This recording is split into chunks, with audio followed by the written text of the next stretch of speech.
प्राचीन काल की बात है। प्रजापति दक्ष की कन्या सती भगवान शंकर से अत्यंत प्रेम करती थीं। अनेक विरोधों और अपमान के बावजूद सती ने महादेव को ही अपना पति चुना। भगवान शंकर संसार से विरक्त, औघड़, भस्मधारी और ध्यान में लीन रहने वाले थे, जबकि दक्ष को उनका ये स्वरूप स्वीकार नहीं था। एक दिन दक्ष ने एक भव्य यज्ञ का आयोजन किया। उन्होंने सभी देवी देवताओं को आमंत्रित किया, परंतु जानबूझकर भगवान शंकर और माता सती को निमंत्रण नहीं भेजा। सती को जब इस यज्ञ का समाचार मिला तो उनका मन व्याकुल हो उठा। उन्होंने शिवजी से अनुमति मांगी कि वे अपने पिता के घर जाना चाहती हैं। शिवजी ने उन्हें रोका और कहा, जहां सम्मान न हो वहां जाना उचित नहीं। परंतु पिता के प्रेम की आस में सती यज्ञ में चली गईं।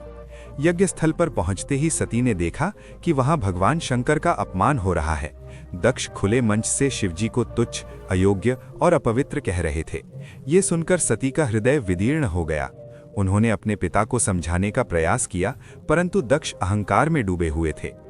अपमान और पीड़ा से भरकर सती ने कहा, जिस देह से मेरे पति का अपमान हो वो देह मुझे स्वीकार नहीं, और उसी यज्ञ अग्नि में अपने योग बल से आत्मदाह कर लिया।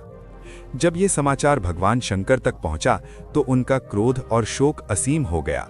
वे समाधि से उठे, सती के जले हुए शरीर को उठाया और पूरे ब्रह्मांड में तांडव करने लगे। उनके तांडव से सृष्टि कांप उठी, पर्वत टूटने लगे और लोकों में हाहाकार मच गया। संसार की रक्षा के लिए भगवान विष्णु ने अपने सुदर्शन चक्र से सती के शरीर को कई भागों में विभक्त कर दिया। जहां जहां वे अंग गिरे वहां शक्तिपीठों की स्थापना हुई। सती के वियोग में भगवान शंकर ने सब कुछ त्याग दिया। वे कैलाश छोड़कर गहन तपस्या और वैराग्य में लीन हो गए। संसार से उनका मोह समाप्त हो गया। यहीं से भगवान शंकर का तपस्वी और वैरागी स्वरूप और अधिक प्रकट हुआ। बाद में वही सती माता पार्वती के रूप में पुनर्जन्म लेकर शिव को पुनः प्राप्त करती हैं।